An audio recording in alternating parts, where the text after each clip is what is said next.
Welcome to Founders Future, a podcast powered by Closers.io, where we dive into the journeys of innovative entrepreneurs and explore the road ahead of them and their companies. I'm your host, Olivia Salmons, and in each episode, we'll uncover the stories behind impactful ventures, the challenges faced along the way, and the strategies driving their future growth. Today, I'm very excited to be joined by Brenden Jackson, leadership coach, speaker, and founder of Padama Coaching Services. Brenden works with individuals and teams to help them develop leadership skills, improve performance, and build stronger, more aligned organizations.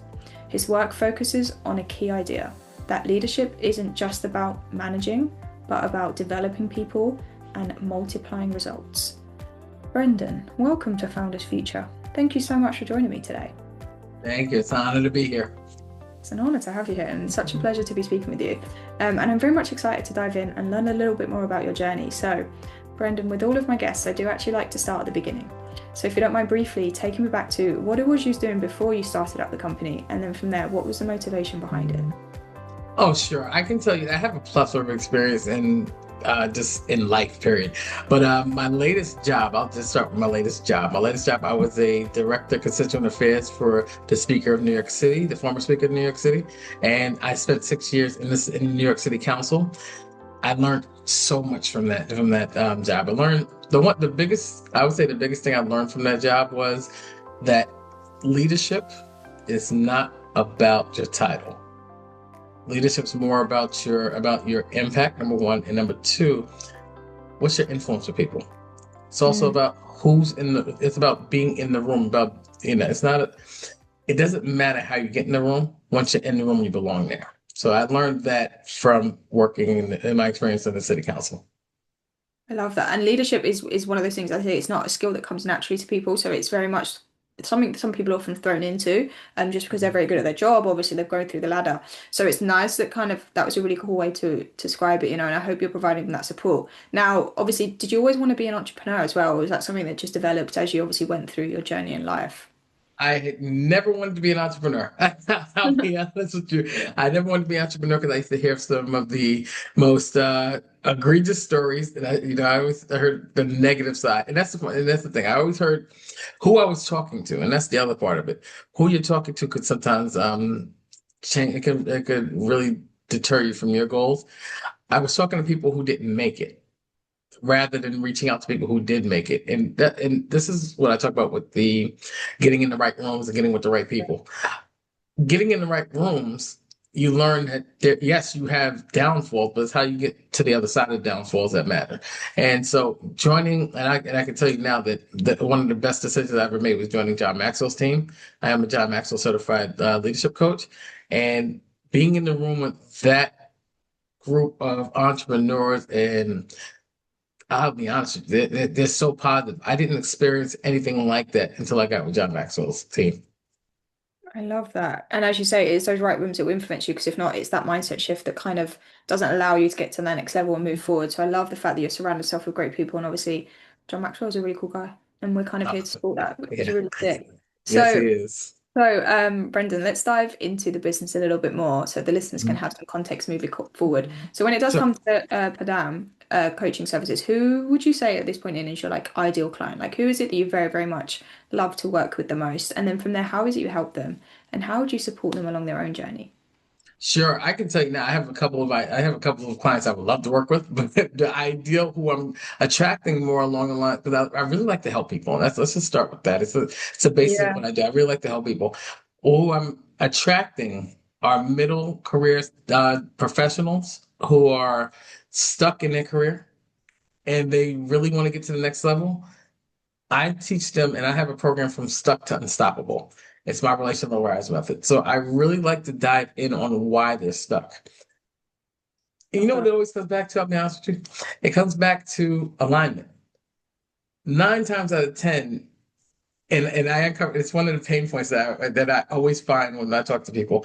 9 times out of 10, you started a job, you get there. I remember your first day, you got the smile on your ID. If you look at most people's ID, they have this big Kool-Aid smile on it, like, yeah. But in all actuality, they took a job and didn't think about their future and how they align. Or it may have aligned with them at that time, but Are you the same person as you were 5 years ago?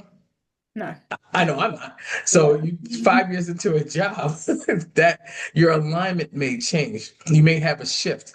You may have something that just it doesn't work for you anymore. And now you're disgruntled with a job that you took 5 years ago. And a lot of people don't take the time to really explore who they really are and what they need. It's not an assessment you do all the time. It's kind of like you take a it is what it is stance. And Yeah.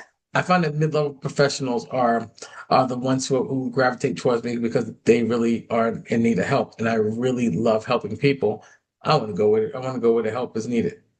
I love that. And I think with that being the main driver, like you listen to people, I think even John Maxwell says it, or Tony Robbins, having that inspiration to just help as many people as possible is that only kind of driving factor you need. If that is your why, just run for the hills with it. And even to what you're saying before, I feel like, as you say, life happens, people change, and after 5 years Yeah. is a long period of time. So naturally, if that isn't the job that you was meant to take, or if that doesn't align with you now, of course you're going to be feeling unsatisfied too. It's almost like rewriting your version of success in your own way, so you can find that right Mhm. field.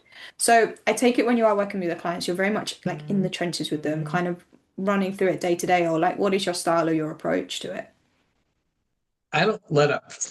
And it's so funny because people like, I have a client who says I'm a bully. I'm not a bully. That's not the, it's not the truth. What I don't like to do is waste your time or mine.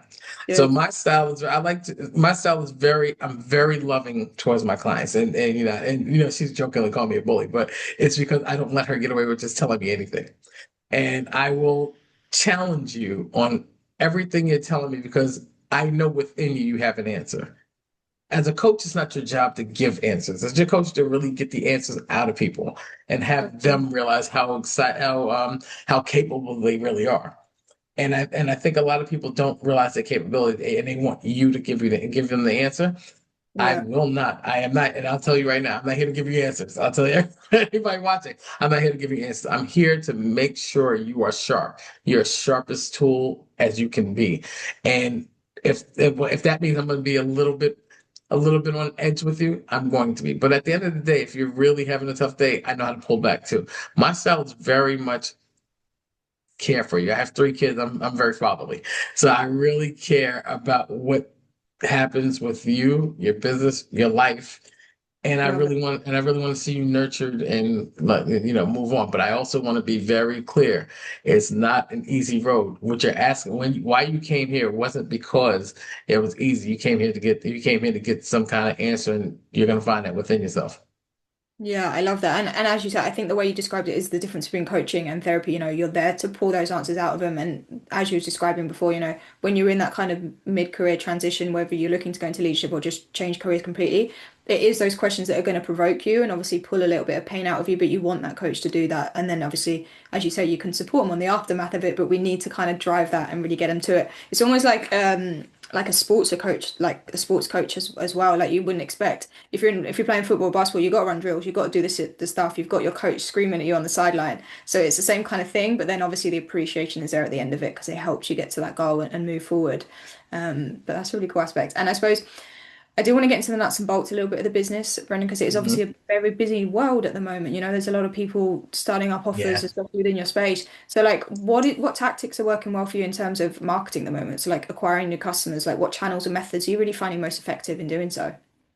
Okay, what I would say right now, I'm in the very beginning stages of marketing. I launched in January, so my marketing is very organic right now. It's really social media marketing. It's really me reaching out to people who I know No. going word of mouth. So it's starting to work, and it's starting to build. Hosting webinars is something I like to do.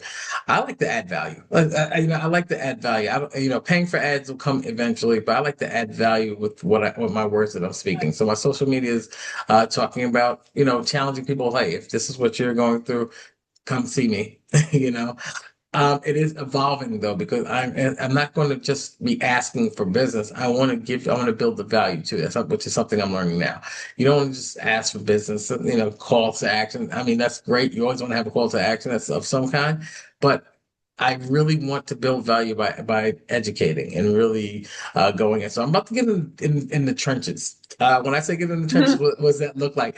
I'm going to go on I'm going to be doing workshops for local organizations. I'm reaching out to local organizations now. Anywhere in New York, anywhere, somewhere that I can, get to Queens, Brooklyn, Long Island. I don't care if it's Staten Island, somewhere in New York City, of course, Yeah. obviously Manhattan. Basically, I want to reach out to people who are going to be receptive. Our number one like aim would be service organizations like Kiwanis, Rotary Club, Lions Club, things of that nature. I am in different organizations like the NAACP. I'm a treasurer for the Jamaica branch. I'm also in different organizations. I'm a member of two different fraternities, Phi Beta Sigma Fraternity Incorporated, and also Mason Prince Hall Lodge in New York. It's Lebanon Lodge, or Social Grand Lodge in New York. So I have some outlets to go through. I want to get into the organizations because within those organizations, one, you'll find executives, that's fine. I want to find people who are really about service. And Yeah. that's the key. 'Cause my passion is service. My passion is helping others and serving others, and which is Yeah. one of the reasons why I was attracted to the John Maxwell program, because he's all about service Yeah. and servant leadership. So that's where I look to thrive when it comes to marketing. That's what, marketing from the ground up. I really want to do some organic business because I think it really lasts longer at this point. People want reality in this AI world. And I use AI, so I'm not knocking AI, just I do use AI. But in this AI world, we're losing a lot of genuine human behavior and human interaction, human contact. People's faces are on the phones. I like to get out and talk to people. I like to be out there. So my marketing is going to be more organic. You're going to see me in local clubs, and I like to do lunch and learns. I like to do webinars. I like to do things that touch people, and they can hear my voice.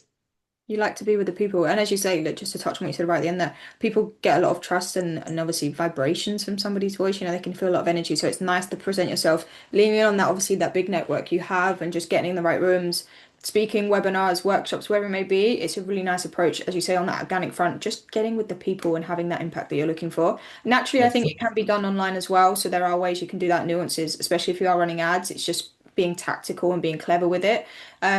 AI is a beautiful tool. I really do think so, and it Hmm. helps so much within a business.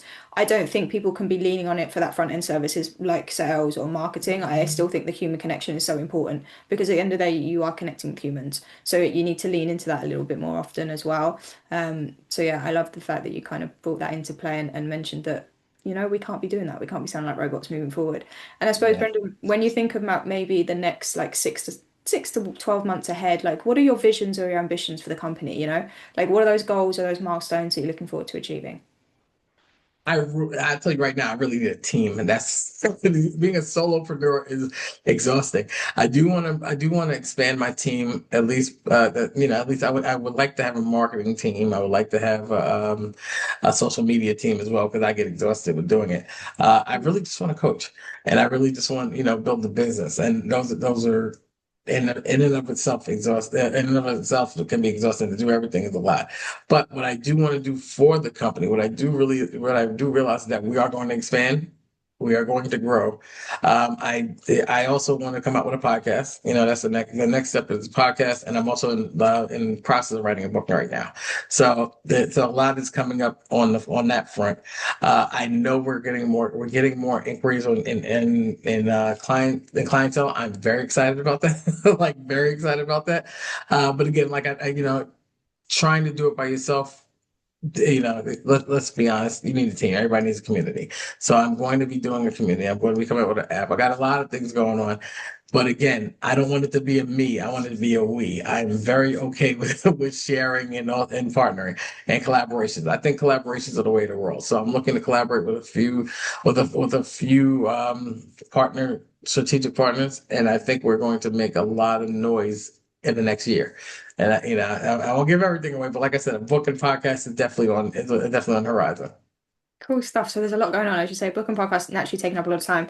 And as you say, like the problem with not having like most founders do get to their like imaginary ceiling, because without a team, you can't be client facing and you can't be doing all of that back end stuff as well. So as you say, naturally Mhm. growing that, so then you can work on the things you want to do, like the book, like the podcast, Mhm. and just having that support that you need as a founder is so important. And it's nice to find the right people that align with your mission as well. So as you say, if there's collaborations you can lean into, or even partnerships on the other side of that, a great way to grow when you're in those beginning stages. It takes off a lot of pressure. And I suppose, Brenden, where are you probably finding the biggest challenge for yourself at the moment within the business or even achieving those next goals? I'll say within the business, the biggest challenge would be, and I think it's along the same lines where my biggest issue is navigating the time and finding the time because being a solopreneur means you have to market yourself. Marketing is probably my biggest challenge right now. Getting the lead generation and Yeah. just scaling. Just scaling overall. So. It's good. It's a good challenge to have, and I love the fact that I have the problem. But me having the problem means that I'm actually growing. With growth with growth comes stretching, and if you're not growing uncomfortably, then you're not really growing. I don't want to be a master of the room that I'm in. I want to move to the next room where I'm not comfortable. If I'm not comfortable, that means I'm in the right place. So my biggest struggle is leveraging the scaling portion. So once I start scaling, but I'm going through it now, so I'm learning. So it's all a challenge. But once getting through it now, I'm seeking the right advice. I do have mentors. I have great mentors that are helping me out with that. It's just a matter of getting funding and things of that. Funding is the other thing because I do want, like I said, I do want to scale and I do want to have a team. But right now, starting off and everybody. This is what, when people tell me this is the failing part that people were telling me about how you run out of money. That's always the fail. But, there's ways around it that I'm finding out now. And this is the part that when those failed entrepreneurs gave up, that's why I'm going to excel because I'm learning from it. And that's the biggest challenge. But at the end of the day, my challenge is going to be the victory. And I can tell you my story on stage because when I start speaking, and I tell you how I went broke and I came back, I want to be that guy with that story. That's kind of I what it love is. I want that. to be the guy with that story because heroes always win in the end.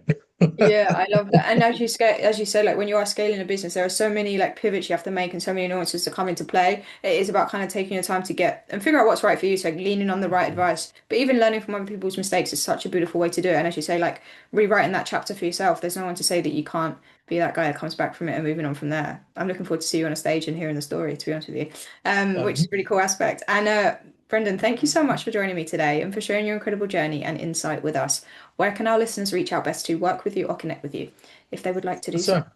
Sure, not a problem. My website is padamaenterprises.org. So that's PADAMA Enterprises. Hopefully not a spell it, .org. .org. Also, you can connect with me on LinkedIn. I'm on there all the time. Coach Brenden Jackson, Padama Coaching Services, and IG. You will see the majority of my content on IG because it connects for some reason. I don't know why. I think they like my face, but on IG you can go to Coach underscore Brenden, Brenden underscore Jackson. I don't know what my parents were thinking. The 70s was a wild time, but Brenden is Brenden. All right. So you can please hit me on LinkedIn. You DM me. I do get back to you as much as I can, as quickly as I can, but definitely come follow me on Coach Brenden Jackson. Beautiful stuff. And Brenden, thank you so much for joining me again. And to our listeners, if you enjoyed today's episode, please be sure to go and check out Brenden Jackson. As he just said, padamaenterprises.org. Please check out the website and then drop him a message on LinkedIn or Instagram, Coach Brenden Jackson. I'm sure he would love to hear from everybody. And do not forget to subscribe to Founders Future via wherever you listen to your favorite podcasts. And if you are a business owner, specifically a coach, consultant or agency owner, and you're really looking to scale your business and you want to enhance your sales and marketing efforts, visit closers.io to hop on a call with one of our team and discover how we went from $0 to $30 million per year in less than 3 years. But until then, keep on climbing and we will see you on the next one.